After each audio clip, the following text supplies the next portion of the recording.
Hi, this is Gary. Welcome to today's video. End of October, it's flying through the year now. End of October means end of another pens in use. This month, well, I've been using those pens that cost me under 20 Australian dollars. And I've got to be honest, it's been enjoyable. I've quite liked doing it. Now, yes, there are some difficulties. One of the key things that I've found is, and this is common with all the pens, they're all a little bit on the thin side for me. But it's still been interesting. So join me now down on the mat. I'll sum up each pen and I'll give it a ranking.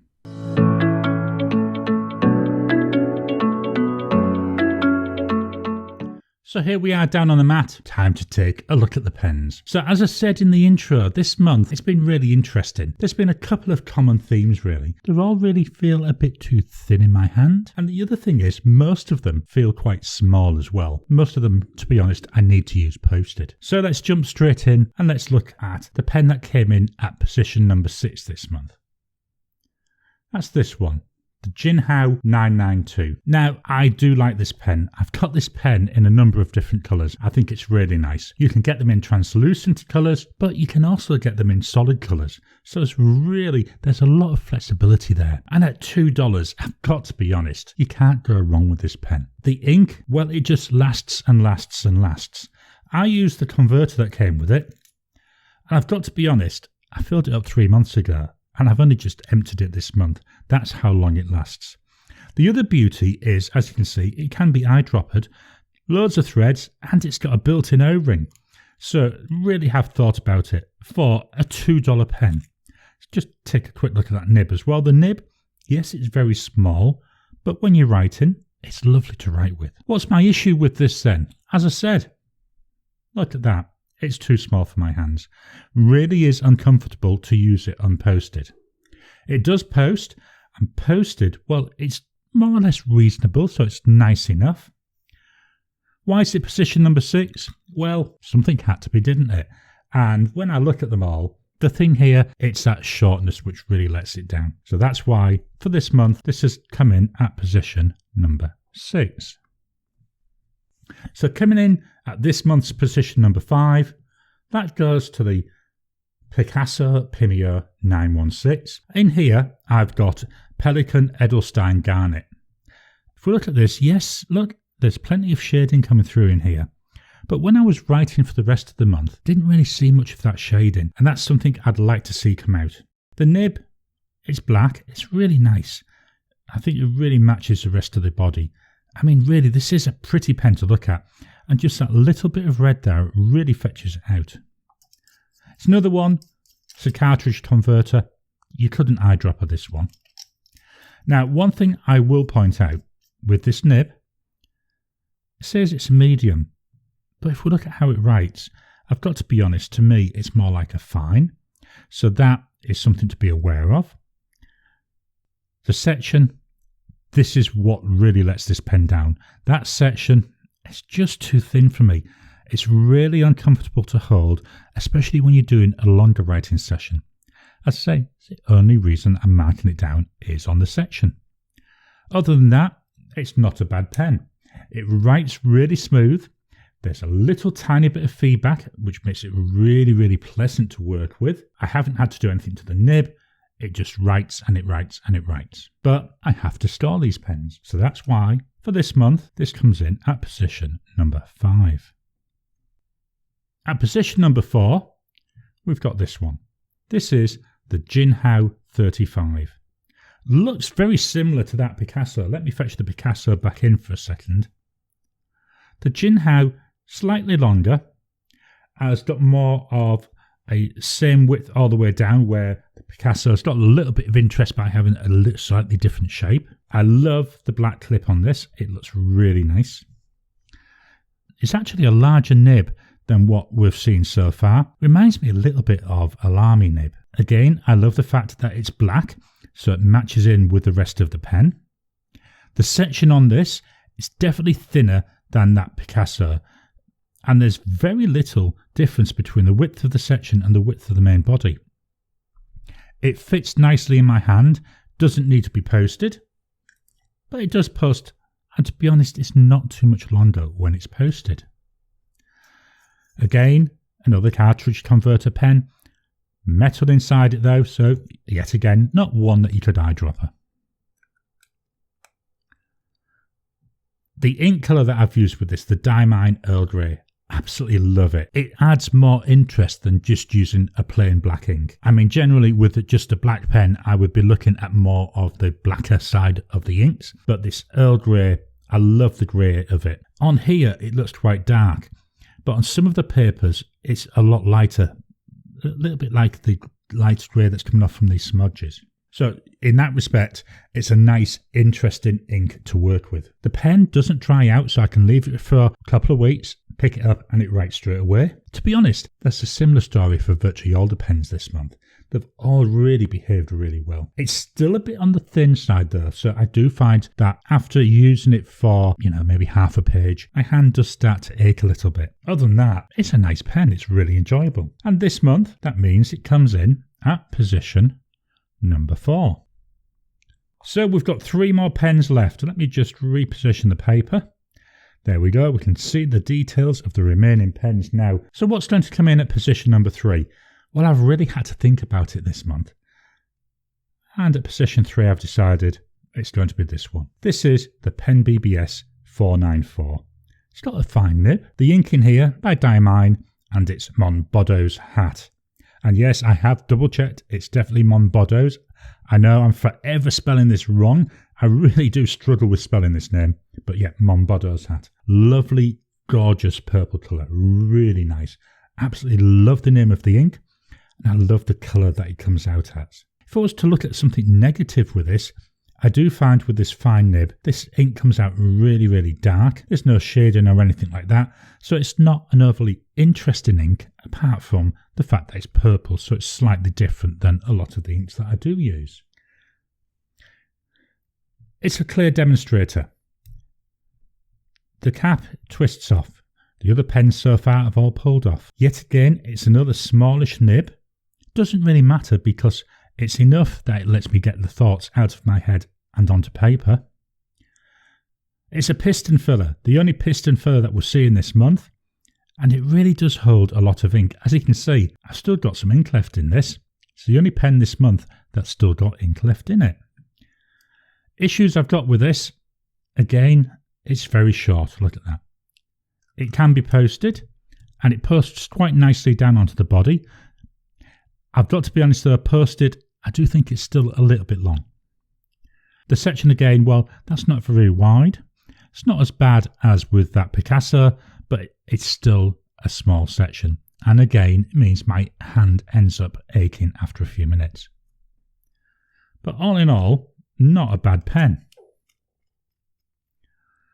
Let me pop that back together.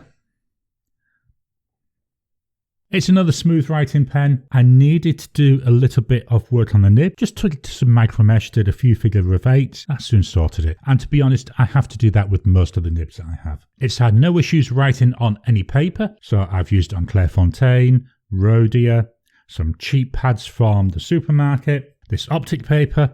Used it on a number of different papers. Writes really nicely every single time.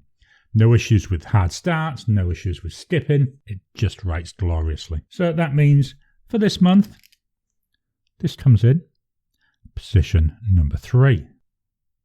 Position number 2 goes to this. This is the golden Sassafras pen from Tasmania. It's a handmade pen. I love the wood. I really do. It looks really nice. Feels really nice to hold. Let's take off the cap. So this is a kit pen.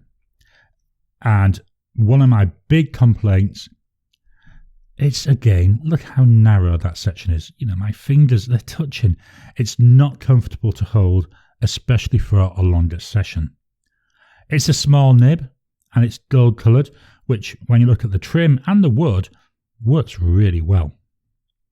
If I take the body off, again, it comes with a converter. This one though, it's one of those ones where you have to push and pull with this little slider. Now, one of the things I do like about this converter, it's actually quite small. It doesn't take a lot of ink, which I found to be an advantage. because what it means is I've been able to use a couple of different inks in this. So we started off the month with the Robert Oster Honeybee. Now, although it's a good match for the wood, I did find when I was doing my note writing, it was just a little bit on the pale side for me. That's one of the beauties of being able to buy samples of inks, because I can find that out without spending a lot of money on an ink that I wouldn't otherwise use. Partway through the month, I did change it and I put in Diamine Ochre. Love this ink in this pen. I mean, here there's a little bit of shading coming through, but it looks so nice. I really enjoy writing with it, especially on like this optic paper and on rhodia paper. Came out really well. Loads and loads of shading. It's another nib where I had to do a little bit of work with some micro mesh.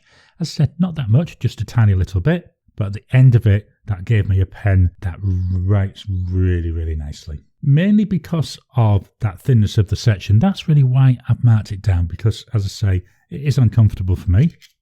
The pen itself, a little bit longer, but not much than the PenBBS 494.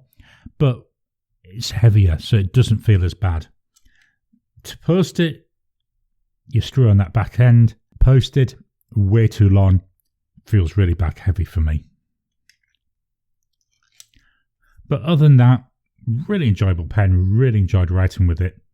Looking forward to getting some other inks in there, especially the Brown family inks. But for this month, that has to come in at position number 2. And this month's top pen, well, that goes to the Delike New Moon 2. I love the colouring of this pen. Let me just go there, show you around it. Very similar colouring to what I see on the TWSBI Draco. This pen though was released before the Draco, so I'm not going to say that the colouring's a copy of that. Pen shape wise, it's very similar to a Sailor Pro Gear. So it's one of those pens where it's inspired by another popular brand. Doesn't put me off though. Let's take the cap off. Again, it's a smallish nib. Doesn't bother me too much. I like the silver colour, so it matches the rest of the trim. Let's take a look inside at the guts. So another one, cartridge converter there. This is a pen where again the ink lasts and lasts. I've only literally finished using this about 2 days ago. The section is a bit on the small side in terms of the length, but it's not too narrow. It's nice and comfortable to hold.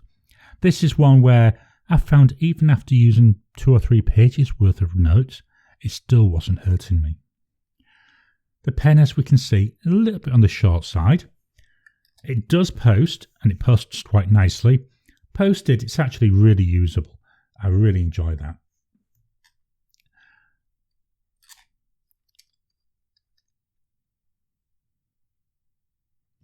What else can I say about this? Well, when I'm writing with this ink, this Colorverse Hubble, I do see small amounts of shading. Again, I think it's a fine nib, so that could be restricting the amount of shading I will see. I want to get this ink into a broader nib to see what that's like. When I first started using this pen, I did get some little bits of skipping on rhodia paper, but like all the other pens, a couple of seconds on some micromesh, had no problems since then. Really enjoyable pen. It's the pen that I find this month that I reach for. So every time I needed a pen to take a quick note, if I could get my hands on this one, that's what I would go for over all the other ones. And that's why, for this month, this comes in at position number 1. Let me just clear this off, then we'll fetch all the pens back in for one final look. So here we have it, the pens I've been using during October of 2021 in descending order. We've got the Jinhao 992. The Picasso Pimio 916, the Jinhao 35, the PenBBS 494, the handmade golden Sassafras, and the Delike New Moon 2. I hope you've enjoyed today's video. What do you think of these pens? What are your thoughts on them? How about any other pens in a similar price range? What would you recommend? I'm always looking for new ideas for different pens just so that I can grow my collection.